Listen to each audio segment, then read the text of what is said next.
si Dolphy, at yung iba pang mga sikat na personalidad doon sa impyerno. Yung eksaktong sinabi niyang pangalan na nakita niya sa impyerno, si Dolphy. Pangalawa, nakita niya rin daw doon si Michael Jackson. So alam naman natin na napakasikat din itong si Michael Jackson sa buong mundo. At yun nga, nakakagulat doon, sinabi niya nga, nakita niya pa raw doon si Pope John Paul, na alam naman natin na nirerespeto at ginagalang ito ng mga Katoliko. Tuwing mamatay ang Santo Papa, may mamatay na Santo Papa, daming kumakalat na mga propesiya daw, at ginagamit pa na pananakot sa ibang mga sikta. At hindi lang yan, matagal nang kumakalat din itong sinabing isang batang born again na sa pamamagitan ng kaniyang panaginip ay nakapunta daw sa impyerno at doon nakita niya ang Santo Papa sa impyerno. Pinangalanan niya si Saint John Paul II. At nakita daw niya ang mga sikat na personalidad, sina Dolphy, sina si Michael Jackson. Maniniwala ba kayo?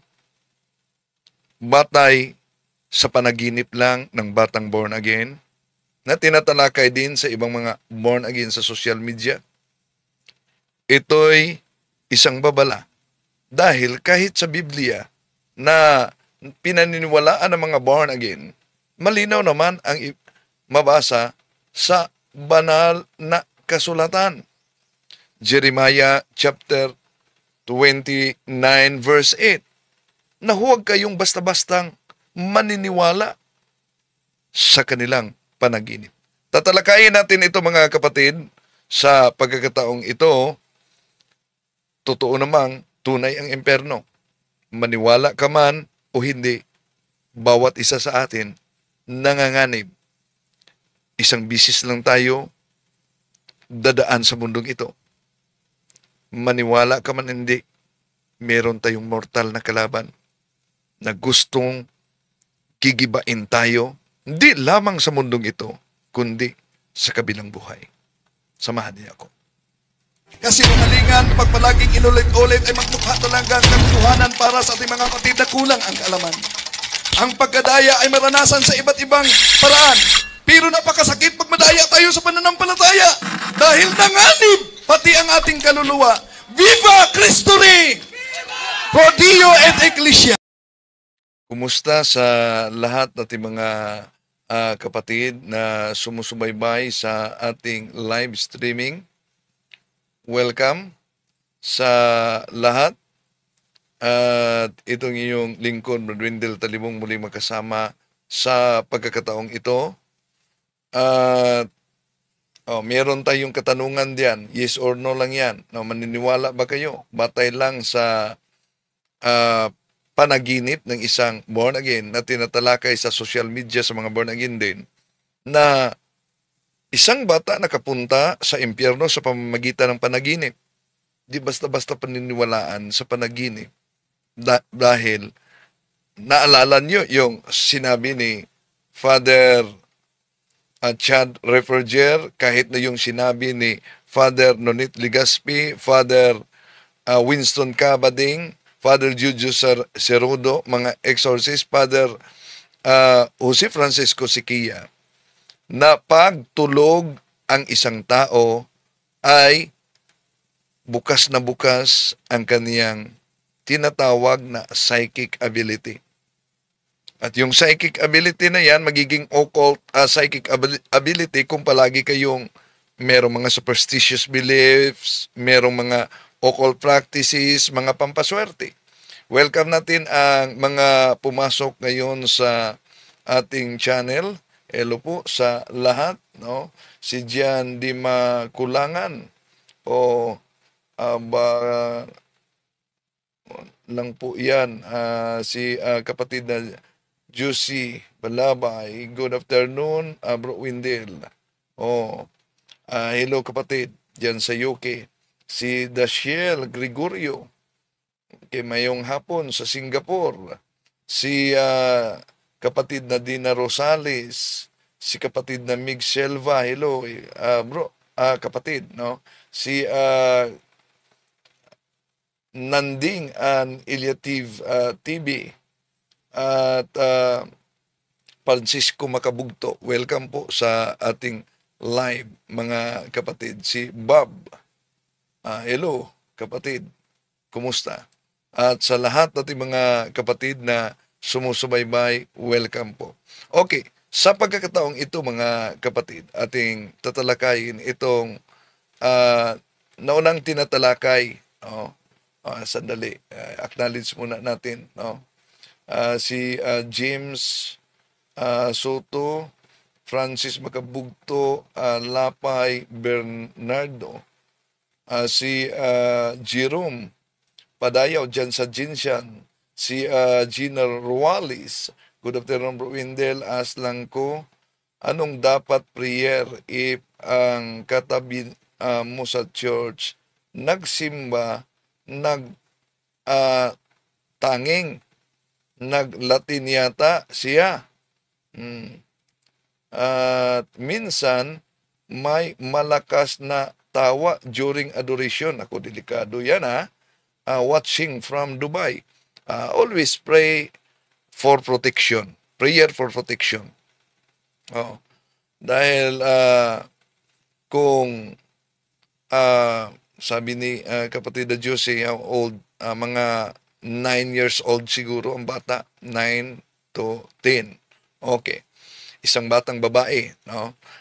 Pakinggan muna natin itong tinatalakay ni Ayan, na isang born again din, kaugnay sa pahayag niya na itong bata tinatalakay na ito sa social media na naginip, nakapunta daw sa impyerno. Totoo ba na nakita ng isang batang babae, si Dolphy, at yung iba pang mga sikat na personalidad doon sa impyerno?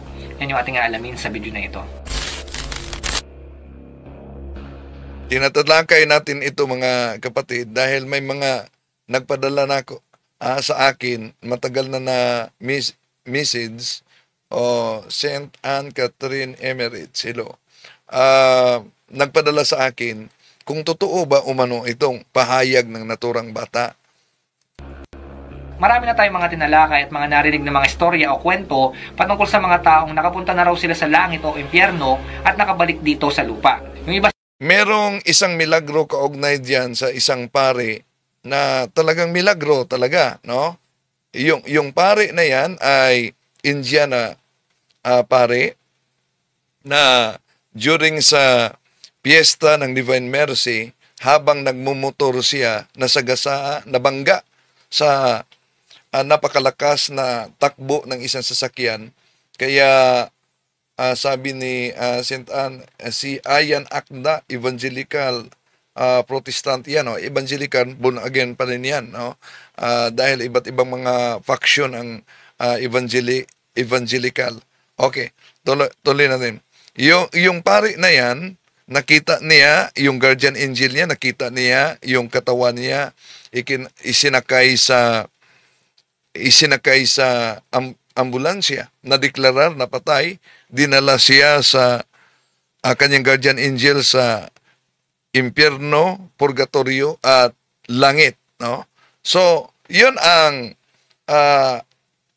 kapaniwalaan na pahayag. Bakit? Dahil mismo ang doktor ng naturang pare, dahil muling nabuhay siya, na idineklara ng patay, at yung mga buto niya na nabali ay biglang nasa uli. So, yun ang kapaniwalaan talaga. Kahit doktor niya na ibang religion, na-convert at siya pa ang nagbinyag. Pero tuloy natin ito. sinasabi nila na nakarating daw mismo sila sa lugar na yon. Yung iba naman napaginipan nila at yung iba nakakita ng vision ng langit at impyerno. So mga kapatid, sa mga kwento na yan, so kahit pa vision o panaginip man sa langit at impyerno, nauna nang nagpahayag mismo ang kasulatan na mag-ingat diyan. Jeremiah chapter 29 verse 8 mga kapatid. Ecclesiastes kapitulo 5 versikulo 7, huwag agad-agad maniwala sa panaginip. Kaya tuloy natin ito. si Ayan Akda. Hati yung pananaw o paniniwala ng mga tao. Yung iba, naniniwala sila doon sa testimonya ng mga tao na yan, at yung iba naman ay hindi. Noon pa man, hanggang sa panahon natin ngayon, marami mga tao ang nagkikwento patungkol So nabasa ko din message ni Papa Inok, si Father Jose Maningayat ata yan, ikwento ni Bro Del. Yes, si Father Jose, no, isang Indian, at buhay na buhay hanggang ngayon.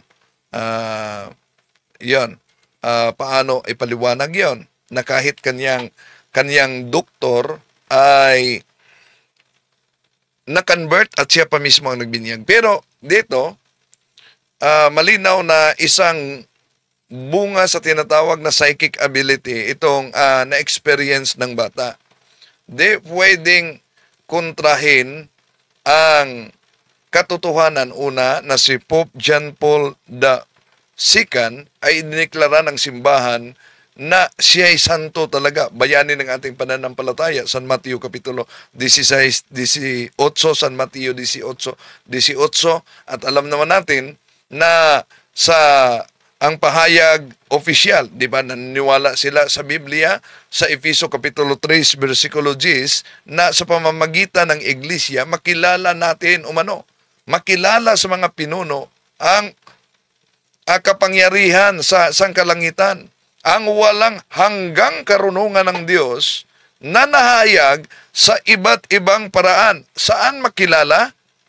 Sa pamamagitan ng iglesia. Ito'y kontra sa aral ng mga fundamental na sikta at sa grupo na born again na Bible alone.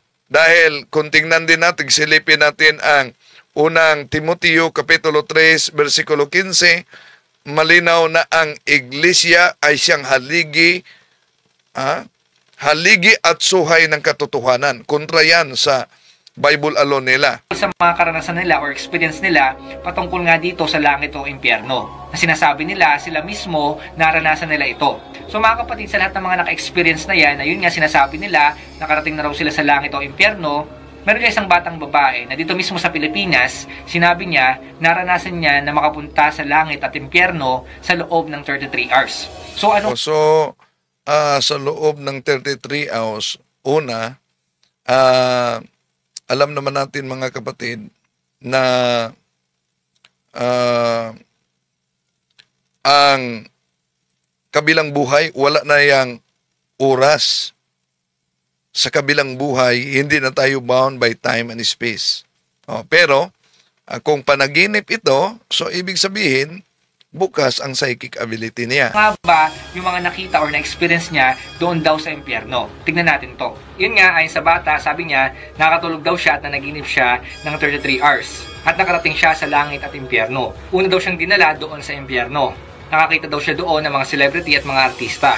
Sabi niya kung ano raw yung mga ginagawa nila dito sa lupa, ganun din daw yung ginagawa nila doon sa impyerno. So, kung ano ang ginagawa nila sa lupa, ganun din ang ginagawa nila sa impyerno. Ibig ba sabihin na si Dolphy na binanggit niya na komedyante dito sa lupa, komedyan din doon sa impyerno. At ibig ba sabihin na binanggit niya si Michael Jackson na palaging nagsagawa ng concert dito sa lupa, ibig ba sabihin na nagka-concert din doon sa impyerno? Okay, tuloy natin. Yung mga nakikita raw siya doon ng mga kumakanta at sumasayaw. Meron siya 3 personalidad na sinabi na nakita niya doon sa impyerno na pinahihirapan. Nakita niya nga raw doon si Dolphy, si Michael Jackson at si Pope John Paul. Nakita niya na hirap daw sila doon at humihingi sa kanya ng tulong ang mga ito. Sinabihan din daw siya na wag daw siya doon sa lugar. So imagine ito, kahit nakabatay sa panaginip na testimony ng isang bata, pero daming mga anti-Catholic, ginagamit nila ito na referensya, nagiging diferensya, no? Na ang Santo Papa ay nakita doon umano sa impyerno. Ngayon, dahil hindi raw siya nararapat doon. Bukod din daw sa mga personalidad na yan, nakita niya rin daw doon yung kanyang tatay. Nakita niya nga raw doon yung tatay niya na hirap at nanghihingi ng kahit patak ng tubig. Sabi nga ng tatay niya na napakahirap daw ng kalagayan niya doon. Kaya sabi niya sa anak niya, maglingkod daw yung mga tao para hindi raw makarating doon sa impyerno. Pinapaligiran din daw yung tatay niya ng 3 demonyo na parang merong ritual na ginagawa sa kanya. Nakita niya yung tatay niya na parang kalansay daw. At So, ibig sabihin, itong batang ito na naginip ng ganyan, open talaga ang kanyang psychic ability. Psychic ability is the ability to communicate evil spirits in the preternatural world. Kaya sa exorcism at deliverance, hindi agad-agad paniniwalaan ang pahayag sa sino mang open ang psychic ability. Dahil pwedeng madaya tayo at gawing patibong yan ng demonyo. Tuloy natin. nag-aapoy na. Bukod dyan, nakita niya rin daw yung tatay niya na umiinom doon sa impyerno. Sabi rin ng bata, tinakot din siya ng mga demonyo at huwag daw siyang haharap sa kanila kasi kung hindi, makikita niya raw yung hinahanap niya. Kumbaga, parang sasaktan daw siya. So yan mga kapatid, yung nakita ng bata doon sa impyerno. Ngayon mga kapatid, ano nga ba yung masasabi natin dito? So isa-isayin natin base sa na-experience niya at sa nakita niya. Ngayon mga kapatid, yung una, tingnan natin dito, yung sinasabi niya na 33 hours daw siyang nakapunta doon sa langit at impyerno. Sabi niya nga, yung una niyang napuntahan ay yung impyerno. Ngayon mga kapatid, kung babalikan natin, ayon sa sinabi niya, napanaginipan niya raw yung mga pangyayari na ito. So kakaiba siya sa ibang experience ng mga taong nakarating sa impyerno. Yung iba sinasabi nila, nung near-death experience, naranasan nila yung langit at impyerno. Yung muntik na silang mamatay at muling nabuhay. Yung iba naman, nakakita mismo sila ng vision ng langit at impyerno. Pero dito mga kapatid, ayon sa kanya, malinaw ayon sa kanyang kwento, na ito raw ay napaginipan niya. At yun nga, meron pang eksaktong oras. May nagtanong dito, si Mark Andrew, hindi ba nakita sina Eli Soriano, Felix Manalo, Ellen G. White kung saan napunta ang kaluluwa nila? No, tuloy natin. 33 hours na raw itong naranasan. So kung titingnan natin dito mga kapatid, kung sinasabi niya na naranasan niya yung langit at impyerno sa loob ng 33 hours, ibig sabihin natulog din siya ng ganong katagal. Kasi nga ang sabi niya, ito ay panaginip niya. So doon pa lang mga kapatid, makikita natin na medyo imposible siya kung talagang normal na tulog yon. Pwera na lamang kung siya ay nakoma o kaya may nangyari sa kanyang kakaiba. Kaya ganong katagal. So, kung panaginip, ang dali naman managinip ng oras, pero hindi ibig sabihin na natulog ganon katagal din. Yung kanyang panaginip. Pero mga kapatid, kung mananaginip ka ng ganong katagal, hindi siya normal. Medyo malabo lang siya kung titignan natin na ganong katagal yung kanyang panaginip. At yun nga, sa loob ng 33 hours, yun lamang yung kanyang nakwento. So, ibig sabihin mga kapatid, kung titignan natin, medyo malabo yung... May nag-message dito si Erson Casas, si Ayan Akda ito, tinanong ko siya, pero from now, wala siyang sagot. So, ang mga fundamentals, yon, ayaw yan makipagtalakayan kasi. Kanyang kwento patungkol dito sa impyerno na tumagal siya ng ganong katagal. At yun nga, sinasabi niya na yun ay isang panaginip daw.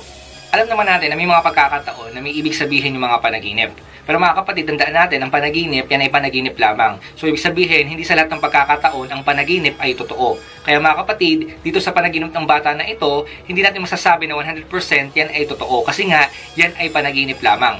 So, wag tayo basta-basta maniniwala sa sinasabi. Yan, naman, ang sinabi ni Ayan Akda, wag agad. Pero born again ang batang ito. Sabi ng mga tao base sa kanilang mga panaginip. Pangalawa, sinabi niya na meron daw siyang mga nakita ng mga May isang kaso, eto mga kapatid, tunay ito, hindi dito sa Pilipinas, sa ibang bansa, isang kaso na ang isang babae, talented talaga siya. Napaka-talented niya. Pero gusto niyang magiging sikat. Gusto niya. Ang ina niya ay isang Pilipina. Siguro narinig niyo ito sa isang exorcist na Amerikano. At nanaginip itong naturang dalaga na nakipagsundo ang demonyo sa kanya. Sige, dahil talented ka at gusto ka na magiging sikat, lagdaan mo itong dokumento. Sa panaginip yan lagdaan mo itong dokumento. Pirmahan mo ito sa pamamagitan ng dugo mo na magiging sikat ka, pero kaluluwa mo ay akin na. Sa panaginip yan, Yun, nilagdaan niya sa pamamagitan ng dugo ng kanyang daliri. At nang nalagdaanan niya, yun, naging abo ang papel daw ayon sa kwento ng exorcist. Di ko na pakita ngayon. Ayon sa kwento ng isang exorcist. So, ilang linggo, napadalan siya ng kontrata sa sikat na kumpanya para magtugtog. Dahil talented siya. Doon na nagsimula ang kanyang kasikatan. Pero grabe talaga, ito'y tunay na kwento grabe talaga ang demonyo mga kapatid na magbigay ng ganito na taktika. Oh. Dahil sa kaniyang kasikatan, marami na siyang karelasyon at sa kanyang karelasyon, humantong ito sa sex outside marriage, fornication, at dahil sa fornication, nagkasakit siya ng HIV. Na-hospital siya. Naghihingalo na siya sa hospital. Kaya yung mama niya na isang Pilipina tumawag sa chancery ng diocese na ang kanyang layunin ay anointing of the sick. So, nirequest ang exorcist doon na magpunta para anointing of the sick. Yon. Nang nagpunta doon, na-diagnose na demonic possession pala. At nang na-interview, yon, inilahad ng naturang dalaga na may kontrata siya sa demonyo sa pamamagitan ng panaginip. Kontrata dahil gusto niya na sisikat. Sumikat man siya, pero samantala lang. Kaya mag-ingat sa mga ganyan talaga mga kapatid. So, anong gusto nating ipaabot? Meron tayong kalaban na hindi natutulog kahit tayo'y tulog. At umaatake sa panahon na tayo'y tulog. Kaya gamitin natin ang mga nararapat sa espiritual na digmaan para maprotektahan tayo. Una, huwag niyong kalimutan proper faith, proper disposition of morality, and state of grace. Yun ang tatlo na nangangailangan at kailangan talaga sa bawat isa para protektado tayo. Tuloy natin. Na tao doon. At yun nga, sinabi niya, ang isang nakita niya doon ay si Dolphy. Isa sa mga alam naman natin. Si Dolphy, kung ang panaginip niya, kung ano ang ginagawa daw habang nandito pa sa mundong ito, doon, yun din ang ginagawa sa impyerno. Ibig ba sabihin, doon sa impyerno, nagpatawa pa si Dolphy doon sa impyerno. Tuloy natin. Na sikat na komedyante dito sa ating bansa at hinahangaan talaga ng maraming tao. So sinabi niya, nakita niya raw yun. So yung eksaktong sinabi niyang pangalan na nakita niya sa impyerno, si Dolphy. Pangalawa, nakita niya rin daw doon si Michael Jackson. So alam naman natin na napakasikat din itong si Michael Jackson sa buong mundo. Kilala siya ng halos lahat ng tao at talagang maraming umiidolo sa kanya dahil sa kanyang galing sa pagkanta at pagsayaw. At yun nga, nakakagulat doon, sinabi niya nga, nakita niya pa raw doon si Pope John Paul. Na alam naman natin na nirerespeto at ginagalang ito. Ayan, si Pope John Paul. Malinaw naman na idineklara na santo. Ang simbahang katoliko may malaking otoridad sa pag-canonize, pagdeklara matapos sa pag-aaral sa kaniyang mga buhay, mga ginagawa at kaniyang mga sulat na siya'y bayani talaga ng ating pananampalataya. At kung ano man ang idineklara sa simbahan, nauna nang sinabi ng ating Panginoong Hesus San Mateo 18:18, yun din ang ipahintulot sa langit. Ng mga Katoliko. So yung tatlong specific na tao na sinabi niya na nakita niya raw doon sa impyerno na pinapahirapan. So mga kapatid, dito, mahirap magsabi kung talagang totoo yung mga nakita niya doon sa impyerno. Kasi mga kapatid, mahirap magsabi para kay Ayan Akda. Sinabi na niya na wag agad-agad kayong maniniwala sa panaginip. Pagkatapos, mahirap sabihin kung totoo ba.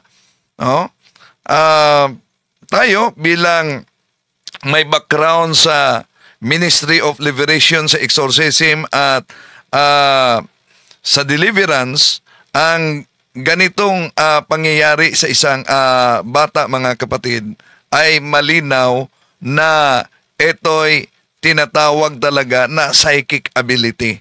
No? So, bakit nagkaganon? Tingnan yung mga ninuno. Wala bang mga ninuno niya na albularyo o may mga anting-anting mula sa lolo, papa, mga manghihilot o may mga superstitious beliefs? Yon.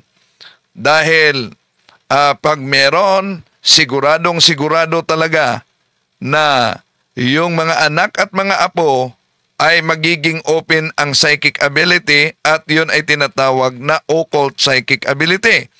At yung occult psychic ability ay 3 level yan. Unang level, palatandaan na open ang psychic ability mo. Unang level, yung mapansin mo na parang shadow na dumadaan. Kung meron ka na mapansin na ganyan, na parang anino dumadaan, nakita mo, dumadaan lang. O kaya'y tumatawag sa iyong pangalan na wala namang tao. Yon ang sinasabing the first level of psychic ability. Ang pangalawa, kung makita mo talaga, yung iba, halimbawa, nung nagpunta ko sa isang parokya sa Diocese of Talibon, may nagsabi na pag-iisa ng pare o mano, ang consecrated host, makita niya na dumudugo talaga ang may Panginoong Hesus-Kristong dumudugo. Oh, ano ba o mano? Sabi niya, ang tagal ko nang gustong masagot itong mga katanungan, wala pang nakapagbigay sagot. Pag-iisa sa pare, yung consecrated host, makita ko talaga ang Panginoon Hesus-Kristo na dumudugo. Ano ba yun? Brother, sabi niya. Kaya sabi ko, pag-iisa sa pare, ang consecrated host at makita mo ang Panginoong Hesus-Kristo na dumudugo, ibig sabihin, open ang psychic ability mo, yung nakita mo na dumudugo, hindi yan ang Panginoon, kundi ang demonyo. Bakit? Dahil may tinatawag na discernment of mystical phenomenon. May guidelines yan. Sa discernment of mystical phenomenon, ay yung itinaas ng pare na consecrated host, tunay na yon na katawan at dugo ng ating Panginoon Jesucristo na hindi makita sa ating mga mata, ngunit makita sa mata ng ating pananampalataya. Kaya sabi ni St. Augustine, credi aut intelligas, believe in order to understand. Yon. Pero, ayon sa discernment of mystical phenomenon, ang Diyos, ang Panginoon, ay hindi pwedeng makipagkumpetensya sa kanyang sarili. Anong po yung ibig sabihin? Halimbawa, di ba, rinig kayo ng dancing sun? Kung yung dancing sun nangyari, mga kapatid, habang nagdiriwang ng misa, malaking posibilidad kung ang batayan natin, yung discernment of mystical phenomenon ay demonic manifestation. Bakit? Nakipagkompetensya siya sa napakabanal na selebrasyon natin, yun ang misa. Ganon din. Nang itaas ng pare ang consecrated host, baka maraming mga naka-experience na ganito na makita nila ang Panginoon Jesucristo na dumudugo. Hindi yan Panginoon, kundi demonyo na nakipagkompetensya sa consecrated host. Kaya tinanong ko siya, may pagkakataon ba na mahirapan ka sa paghinga? Oo, palagi. May pagkakataon bang mabigat yung likuran mo? Palagi. May pagkakataon ba na makagising ka ng alas 12, alauna, alas 2, alas 3, mahirapan ka na sa pagtulog? Palagi daw. So, yun ay manifestation, open ang psychic ability mo. Kaya sabi ko, wala ka bang ninuno na albularyo? Sabi niya, mama ko, albularyo at ako ang binigyan niya bago siya namatay. ibinigay niya sa akin yung kapangyarihan sa panggamot. Ngayon, yun ang manifestation sa psychic ability. Okay, tuloy natin mga kapatid. Talaga, kung sino ba talaga yung mga taong naandoon. At yun nga, kung totoo talaga yung sinasabi ng bata na ito. Kasi mga kapatid, kung titingnan natin, meron din siyang halos kamukhang kwento. Kung naaalala nyo si Angelica Zambrano, yun nga, nakarating din daw siya doon sa impyerno at marami siyang mga nakita doon. Isa na nga rin daw doon. Ayan. Ibig sabihin, yung si Angelica Zambrano din, open ang kanyang psychic ability. Ay si Michael Jackson. Nakita niya rin daw si Michael Jackson doon na sumasayaw at kumakanta. So, ganun din yung nakita ng bata. Imagine, sabi niya, kung ano rin ginagawa ng sa impyerno na sinabi sa Marcos Kapitulo 9, 48, na ang apoy ay di mamamatay, pati na ang uod di mamamatay, at magdusa doon in all eternity. Pagkatapos, si Michael Jackson nag-concert sa impyerno.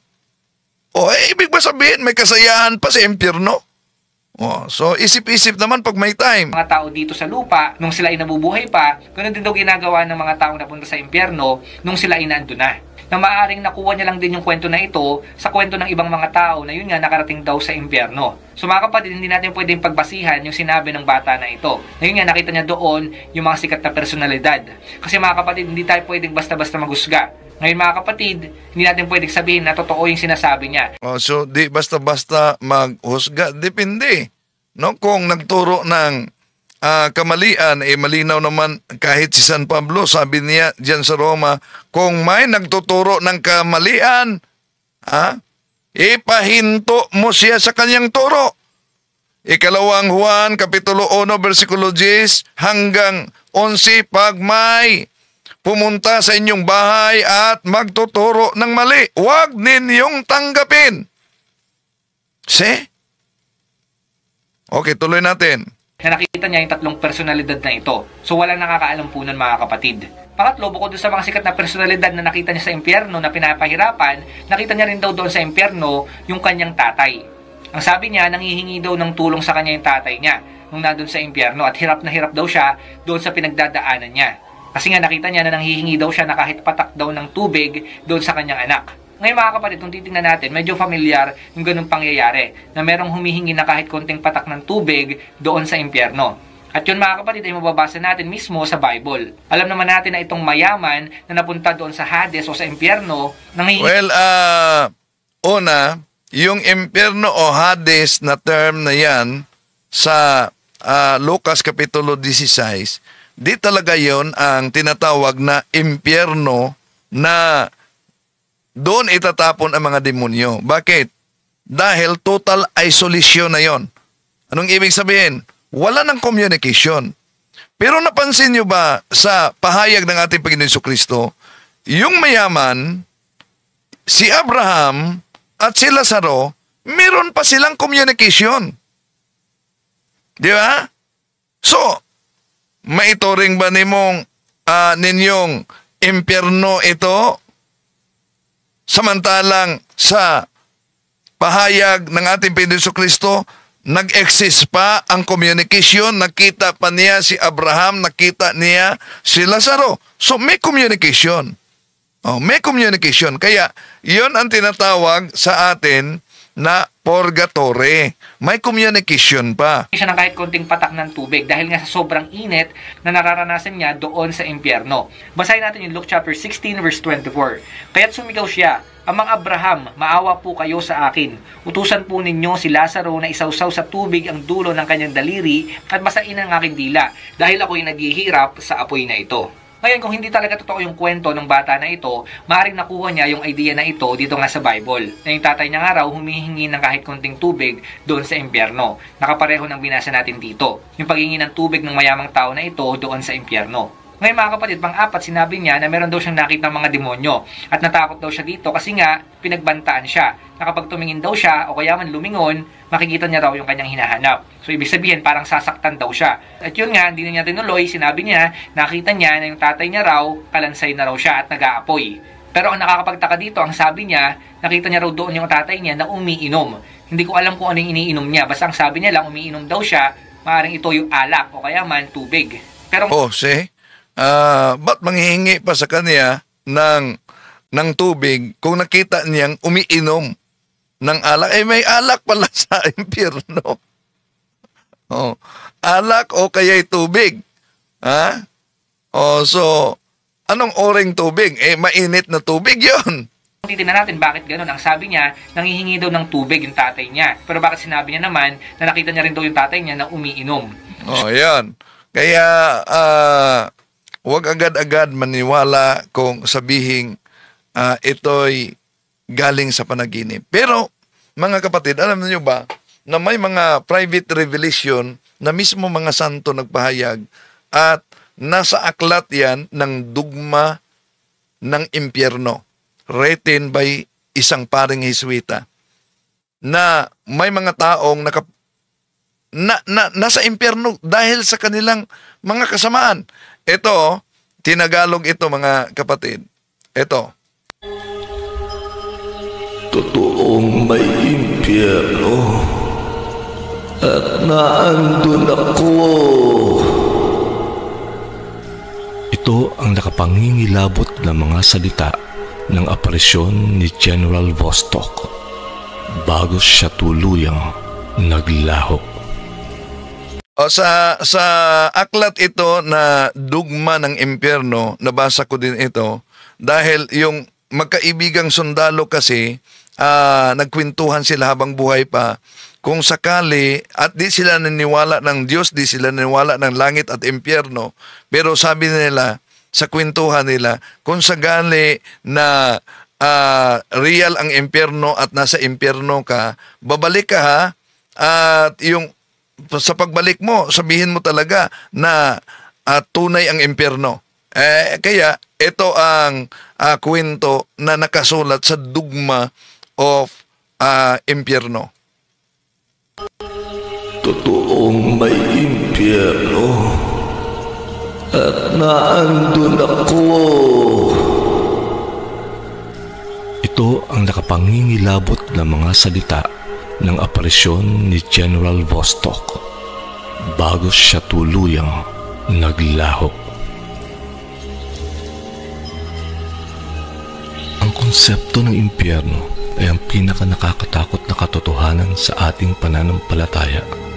Mayroong impyerno. Yan, yun talaga ang nakasulat sa naturang aklat pero English yun. No? Ang konsepto ng impyerno ay talagang nakakatakot sa ating pananampalataya. Pero sinalin ito ng Tagalog. Okay, tuloy natin. Maniwala man ang sino man o hindi. Kasing tiyak nito ang pagkakaroon ng isang Diyos na lumikha sa atin at sa lahat ng bagay. Ang katotohanan ng impyerno ay lubhang mahalaga para sa ating lahat, kung kaya't 15 beses na binigyang diin ito ni Jesus sa Ebanghelyo. Ang mga sumusunod na pangyayari ay nagbibigay patunay sa bagay na dapat katakutan ng bawat taong nabubuhay ngayon sa mundo. Ang mga kwentong ito ay hango sa panulat ni Saint Louis Gaston de Segur. Yan, ito ay galing talaga sa sulat ng isang santo. Sa kanyang malalim na pagsisiyasat tungkol sa impyerno.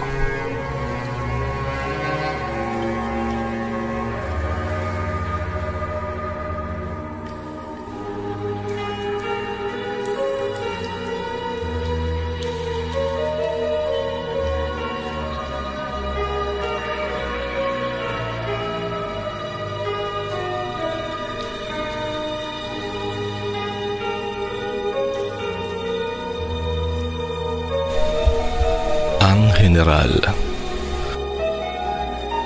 Ang kwentong ito ay nangyari sa Russia, sa Moscow, bago ang nakakakilabot na giyerang sinimulan ni Napoleon noong 1812.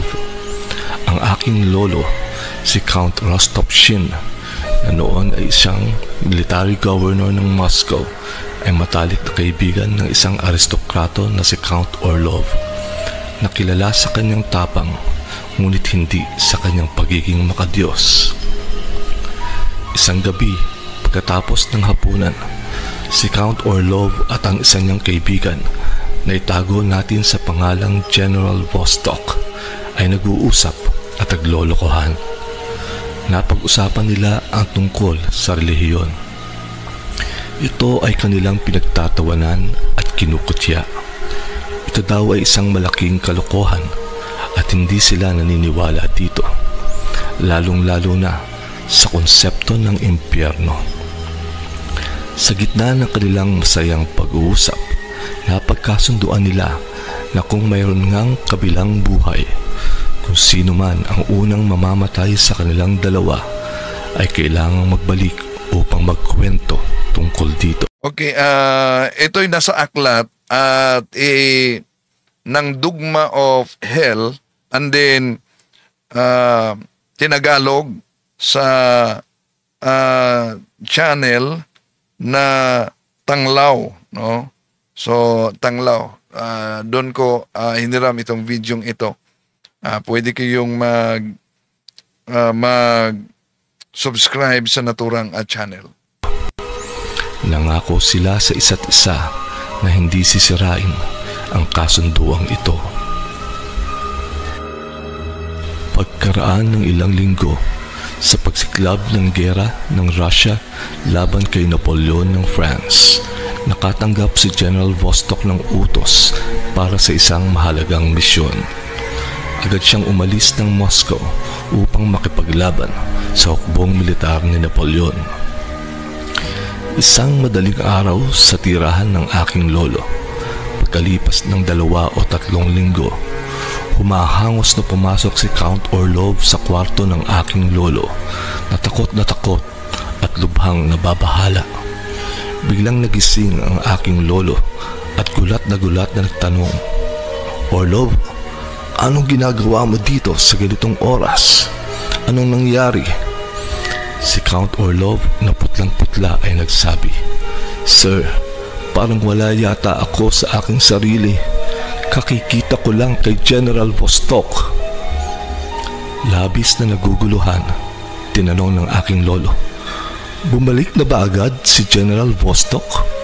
Si Orlov na napaupo sa isang sofa ay nagsabi, Hindi pa siya bumabalik at iyon ang aking kinakatakot." Naguluhan ang aking lolo at hiningan ng paliwanag ang kaibigan. Doon na nag-umpisang magkwento si Orlov. "Sir, ilang linggo na ang nakalipas nang napagkasunduan namin ni General Vostok na ang unang mamamatay sa aming dalawa ay dapat bumalik at sabihin kung ano ang mayroon sa kabilang buhay. Ngayong umaga, mga kalahating oras na ang lumipas, habang ako'y nakahiga, biglang bumukas ang kurtina ng aking kama at doon, 2 hakbang mula sa akin, nakita ko si General Vostok na nakatayo, maputla at ang kanang kamay ay nasa kanyang dibdib. Ito'y batay sa sulat ng santo ng simbahang Katoliko, mga kapatid, Private Revelation. At pinahayag dito na may kasunduan itong magkaibigan na sundalo, general, na kung sakaling mamatay sino man ang nauna at di man sila naniniwala ng Diyos, di sila naniniwala ng langit at impyerno, kung tunay ang impyerno, magpaalam talaga ang kaluluwa, no? Magpakita at ipaalam kung nasa impyerno siya. Yon, ito ang bahagi. Ito ang sinabi niya sa akin. Totoong may impyerno at naandun ako ngayon. Pagkatapos ay bigla siyang naglaho na parang bula. Sa aking takot, napatakbo ako at agad na sandali lang, may nabasa ako dito kay Sapania, sis Juicy, bro, eyewitness ng taong dying at nagsisigaw ng go away several times na may itim na shadow. Ayan. Mga kapatid, para sa mga taong malapit na mamatay, mas mabuti na yung silid ninyo ay magpatugtog kayo ng Divine Mercy Chaplet. No? Malaking tulong yan. Yun ang ginawa namin. Bago lang sumakabilang buhay ang father-in-law ko, no? Nagluluksa pa kami ngayon, ang libing Saturday. So, yun talaga ang ginawa.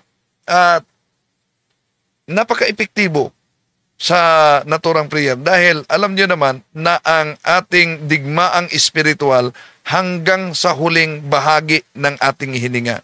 Kaya nga, sa prayer natin ng Rosary, pray for us sinners now and the hour of our death. Tuloy natin. At sa inyo, parang mabibiyak ang aking ulo. Naguguluhan ako. Hindi ko alam kung ano ang iisipin. Sinubukan ng aking lolo na pakalmahin si Count Orlov.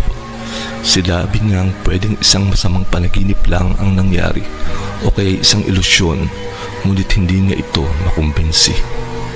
Pagkatapos ay agad na nag-utos ang aking lolo para sa isang kalesa upang ihatid si Count Orlov pabalik sa kanyang hotel.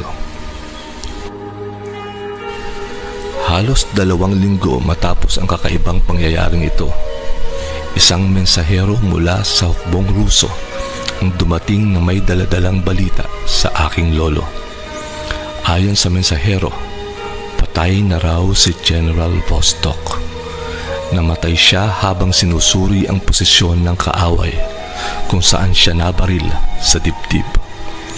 Laking gulat ng aking lolo nang malamang nangyari ang pagkamatay noong umagang nakita ni Count Orlov ang kanyang kaibigan sa paanan ng kanyang kama. Totoong may impyerno at naandun ako. Ito ang nakapangingilabot na mga salita ng isang kaluluwa mula sa kabilang buhay. At may isinagawang exorcism si Father Darwin, mga kapatid. Solemn exorcism. Alam niyo ba anong sabi ng mga demonyo na pumasok sa katawan ng tao? Lahat ng mga kinasal sa sibil, amin yan. Amin ang kanilang kaluluwa. Lahat ng mga live-in, amin yan. Mga kapatid, ang daming mga kasal ng civil ngayon. Nangungumunyon. Dami ding mga live-in. No? So, nakakagulat talaga na revelasyon ng fallen angels sa katawan ng demonyak. Ang binata. Ang susunod na kwento ay nangyari naman noong 1859 at inilahad sa akin ng isang respetadong pari na siyang leader ng isang mahalagang samahan ng mga relihiyoso. Ayon sa pari, ang babaeng nasa sentro ng buong pangyayari ay kasalukuyan pang nabubuhay sa panahong ito sa edad na 40 taong gulang. Ito ay nangyari sa London sa panahon ng taglamig. Ayon sa pari, ang babaeng sangkot ay isang mayamang balo at noon ay nasa gulang na 29 na taon. Maraming tagahanga at manliligaw ang madalas dumalaw sa kanyang bahay. Kabilang dito ay isang binatang aristokrato na kilala sa buong syudad sa pagiging playboy at sa pagkakaroon ng masamang ugali. Nagkarelasyon ang babae sa binata na naglagay sa kanyang reputasyon sa alanganin. Isang gabi, malapit sa hating gabi, ang babae ay nakahiga sa kanyang kama at nagbabasa ng libro upang makatulog. Pagtama ng oras sa eksaktong 1:00, hinipan na niya ang kandila upang tuluyang matulog. Bigla na lang siyang napaupo sa isang malakas na ingay. Nagulat siya at natakot nang mapansin ang kakaibang liwanag na nagmumula sa pinto ng drawing room. Unti-unti itong lumalapit patungo sa kanyang kwarto. Di nagtagal at at biglang bumukas ang pinto. Matinding takot ang bumalot sa babae nang makita nitong pumasok sa kanyang kwarto, ang dating naging kasintahan. Walang iba kundi ang binatang aristokrato na kilala sa kanyang masamang pag-uugali. Bago pa makapagsalita ang babae, hinawakan siya ng binata sa kanyang kaliwang braso at sinabing, "May impyerno!" Sa sobrang tindi ng sakit ng pagkakahawak, nawalan ng malay ang babae. Nang magising siya, kalahating oras na ang lumipas at wala na ang lalaki. Mabilis niyang tinawag ang kanyang mayordoma na sa pagpasok sa kwarto ay nakaamoy agad ng matinding usok. Laking gulat ng mayordoma nang makita ang malalim at nasusunog na sugat sa braso ng kanyang among babae. Labas ang buto at halos kinakain na ang laman. Ang sugat ay nasa hugis ng isang kamay. Maliban dito, makikitang ang sahig sa kwarto ay nasunog sa mga bakas ng yapak ng isang tao mula sa pinto ng drawing room patungo sa kama. Kinabukasan, napag-alaman ng babae na sa bandang 1:00 ng umaga noong araw na iyon, natagpuan ang nasabing binata na nakahalindusay sa ilalim ng isang mesa. Dinala siya ng kanyang mga tauhan sa kanyang silid kung saan siya namatay sa kanilang mga bisig. Ayon sa pari, hindi niya masabi kung ang nakakatakot na karanasan bang ito ay nagpabago sa babae. Ang tanging alam niya, simula noon ay palagi nang may suot ang babae ng isang makapal na porselas na ginto upang itago ang marka ng kanyang sugat. Hindi niya tinatanggal ito, araw man o gabi.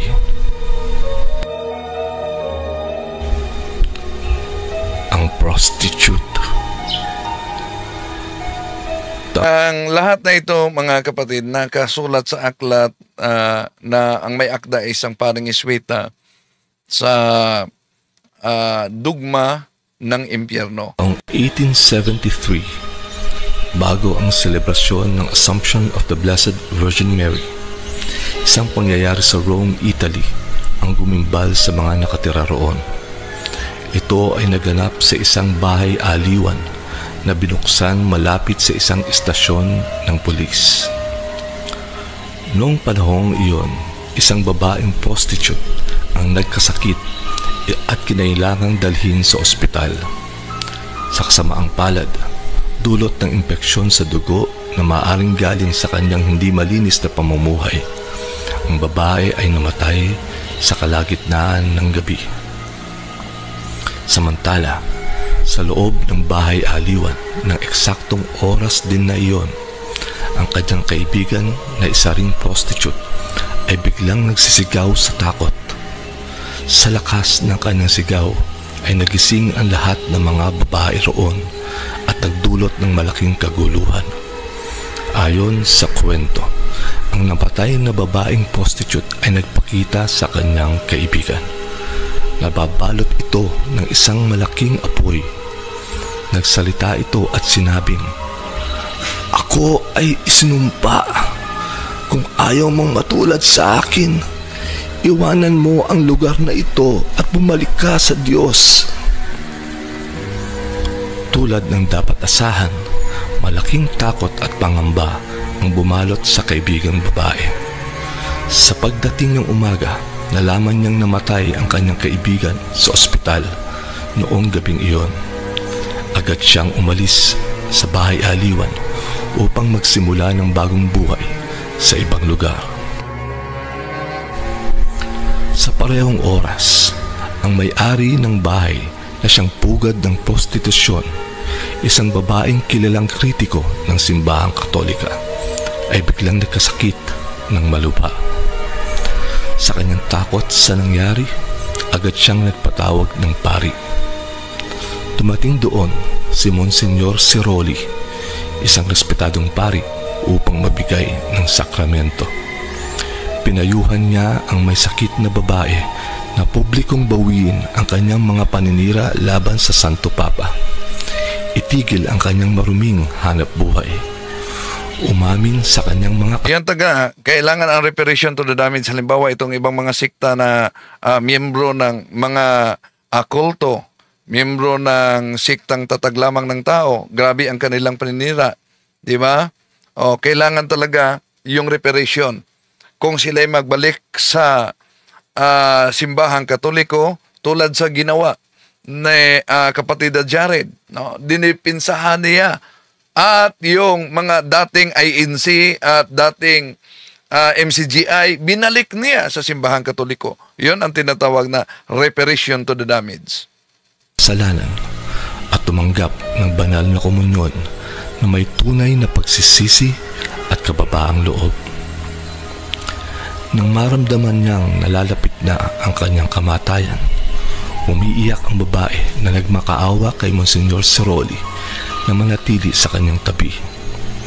Sa kanyang kabutihang loob, tinawag ng pari ang pulisya upang isara ang bahay aliwan at nanatili siya sa tabi ng babae hanggang sa mamatay ito. Agad na kumalat ang mga detalye ng mga nakakakilabot na pangyayaring ito sa buong Roma. Pinagkabit-balikat lamang ng mga hindi relihiyoso at immoral na tao ang mga bagay na nangyari, samantalang isinapuso ng mga mabubuting tao ang mga pangyayari at nangakong maging mas mabuti at tapat sa kanilang mga tungkulin sa Panginoong Diyos. Courtesy sa Tanglaw Channel, at ang narration na yan, nakasulat talaga yan sa aklat na Dogma of Hell, na ang may akda ay isang paring Heswita. Tunay na may impyerno. Tunay na may araw, tunay na may Diyos. At nasa ating mga kamay, kung tayo'y patung doon. May pagkakataon pa. Lalo na sa ating mga kapatid na humihiwalay sa tunay na iglesia. 2 Corinto Kapitulo 11, versikulo 12 hanggang 15. 2 Pedro Kapitulo 2, versikulo 3. Unang Juan Kapitulo 2, 18-19, tinatawag na mga antikristo. Ang humihiwalay sa tunay na iglesia. Pero may kaligtasan ba sa labas ng iglesia, sa iglesia na tatag ng ating Panginoon Jesucristo, ang Iglesia Katolika? May kaligtasan through no fault of their own, ayon sa Lumen Gentium number 16, mga kapatid. Pero hindi hanggang dyan.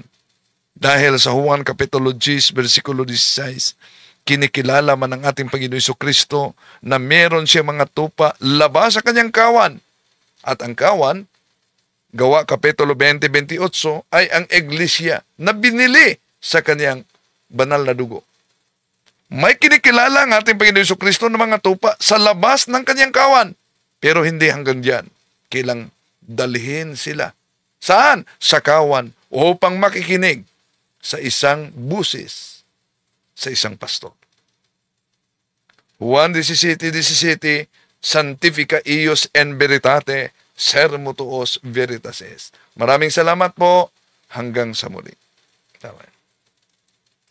To make his message known is our responsibility. So here we are to pledge our lives to the